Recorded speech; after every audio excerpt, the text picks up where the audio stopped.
पाऊस येणार रे पाऊस, लोक असे म्हणायचे. आणि पावसाचा अंदाज काढण्यामध्ये खेड्यागावातले लोक लय पटाईत होते भावांनो. आणि त्या काळामध्ये असं व्हायचं, जेव्हा उन्हाळा लागला ना तर लोक पावसाळा सुरू होण्या अगोदर ज्या छपरी असायच्या बैलांच्या, घरावरच्या छपरी, ते पाचट आणून पॅक करून घ्यायचे.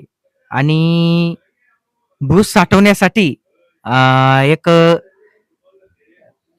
काड्याचा कणगा असायचा, म्हणजे एक ताटी तयार करायची. तुरट्या लावून, पहाटी लावून, जे यंडांचं वाशे लावून त्याचं एक कूड तयार करायचे. त्या कुडाचा एक कणगा तयार करायचे. त्या कणग्यामध्ये भूस साठून त्याच्यावर पत्र टाकून द्यायचे. आणि जे गुराढोरांची छपरी असायची, अर्ध्याच्यावर पाचट, अर्ध्याच्यावर छप्पर, घराच्या याच्यावर पण तसंच असायचं. पुढच्या वसरीत छपरी आणि मागच्या घरावर पत्र असायचे भावांनो. आणि जेव्हा पाऊस कधी पडला रे भाऊ, पावसाच्या पहिल्या कधी सरी पडल्या, तर ऊसाचं जे पाचट असायचं त्या पाचटातून पाण्याचा सुगंध खूप दरवळायचा भावांनो. मग म्हणायचो अरे काय भारी बरसात लागली रे, आता लोकांची पेरणी छान होणार, असे लोक म्हणायचे. आणि भावांनो खरंच तसंच व्हायचं.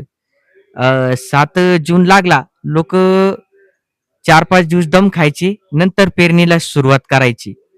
आणि त्यानंतर काही लोक काय करायचे, थोडासा पाऊस पडला मे महिन्यात, तर ढेकळा चुरा करून शेतामध्ये सरकी लावण्यासाठी छोटीशी फुली काढायची, म्हणजे बेड काढायचे. ते पण बैलाचे जे कोळपा असतं, फुली काढायचं, त्याला पास लावायचे आणि बरोबर सरी काढायचे.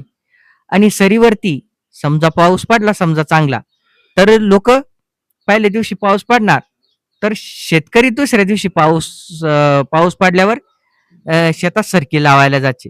अशी शेतकऱ्याची धावपळ असायची भावांनो. आता शेतकऱ्यांचं नियोजन असं ठरलेलं आहे भावांनो, की जे हे असतं ठिबक सिंचन, ते ठिबक आतरून शेतातलं जे माती भिजून तेव्हा सरकी लावायला तयार होतात आणि मिरची लावायला तयार होतात, ते पण उन्हाळ्यापासून. आणि जेव्हा तलावाची अवस्था नव्हती, तर काही लोक पाऊस पडला तेव्हा सरकी लावून द्यायचे, ज्वारी पेरून द्यायचे, मिरची पेरून द्यायचे. असं शेतकऱ्यांचं नियोजन होतं भावांनो.